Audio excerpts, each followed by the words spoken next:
Asked you about Greg Monroe before the game. Just what did you think about the way he played tonight as opposed to game one? Yeah, I thought he was good. He missed film yesterday because he was sick, so I don't know if that was part of the reason why he struggled in game one, but I thought he was really good today. Very active, very aggressive, played through him on offense. And then I thought defensively he got his hands on some balls, had a couple of blocks. Like he was very, very, alert to what they were running. He was good. He was, I think, listed as questionable going into today, but he went through shoot-around this morning, felt a lot better today, so we changed it to active. Coach Taylor Snow, Celtics.com. The team had just 3 turnovers after 3 quarters, and Terry, this is his second straight game with 0 turnovers. What do you think was the key to the team's ability to take care of the ball? And then with Terry, why do you think he's been so strong in that area? We tried to talk about hitting singles a little bit better than we did the other day. I thought we tried to attack their set defense and their length without the ball getting to the other side of the court, and it's really hard to do that. It's really hard to get into the paint when they're set like that. So we tried to get it to the other side of the court simply, and then once we did, I thought we did a good job attacking. A lot of guys did a lot of good things. Everybody was very secure with the ball today, though. Mark Murphy, Boston Herald. Brad, Shane in game one had a couple of rough moments with the ball early. Certainly turned it around tonight. Just how much did he swing things? He was very good. He's been great defensively 2 straight games now, and then offensively I thought he found his rhythm. He attacked, beat people off the dribble on a number of occasions, made plays for himself and others, and played really aggressively. The shot at the end of the third was a big play from the standpoint of you go from 12 to 15, you get to start with the ball in the fourth.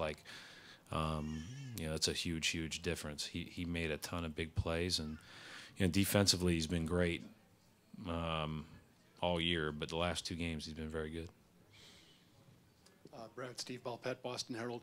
You talked about the need for scoring. The past couple of games, Jalen has kind of stepped into that void. Can you just discuss his growth as we've seen in these first 2 games, being that kind of person?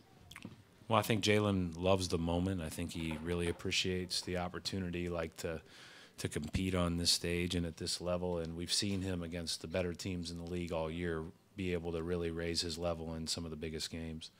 And, I think that, obviously he's gaining more experience by the minute. And, he lived quite a lot last year. And so, he's one of our more experienced guys in some ways in this setting. And he did a great job of, again, picking the right spots to attack tonight.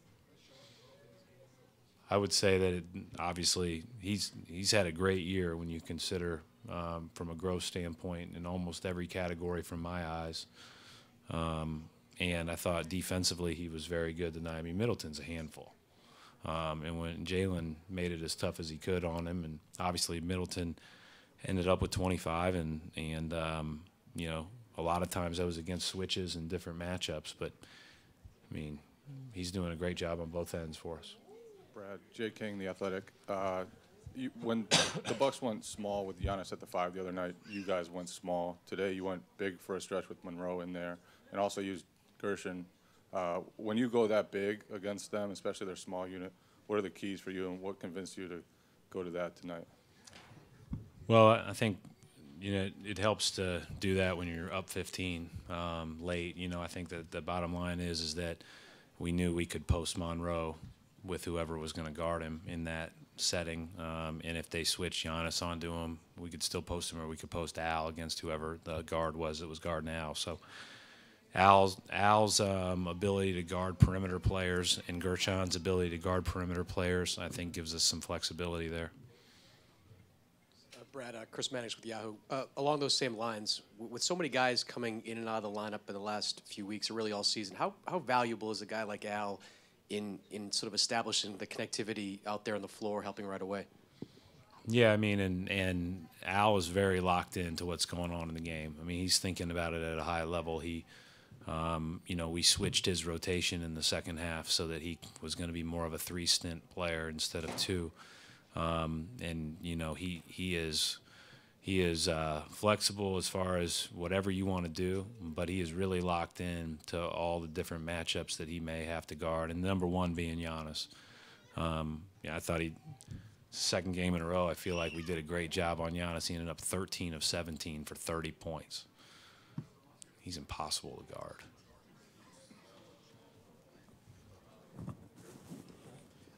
Jared Weiss, The Athletic. Going back to Jalen, he seemed to be kind of pursuing matchups where he was going to go to his move no matter how they tried to guard him. And he was going to a few moves that were maybe even out of character for him, just going to like step backs where he usually would try to attack through. Do you feel like he's right now in this moment really playing with a level of confidence that's even at like a higher level than he has this year? I think he's really, I think that's been growing as the year's gone on, and he believes in himself, and he should, and we're putting a lot of work to, to again play well at this, on this stage. And he obviously has some athletic ability that's extremely unique, with ability to separate, explode, as you mentioned, step back and create separation. He just, as he continues to get older and get more experience, he's just going to get better and better and better. And that's why I'm not surprised by what I would consider to be a great jump in year two.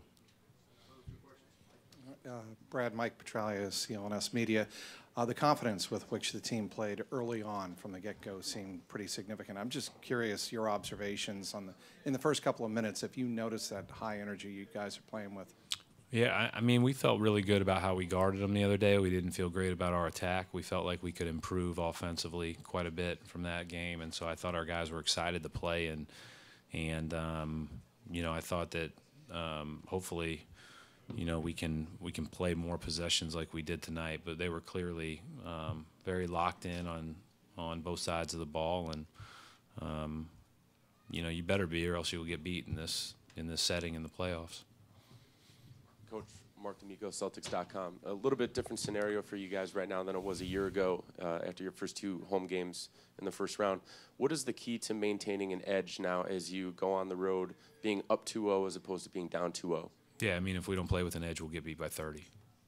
So we better play with an edge. Better play competitive, better be tough. Can't let go of that.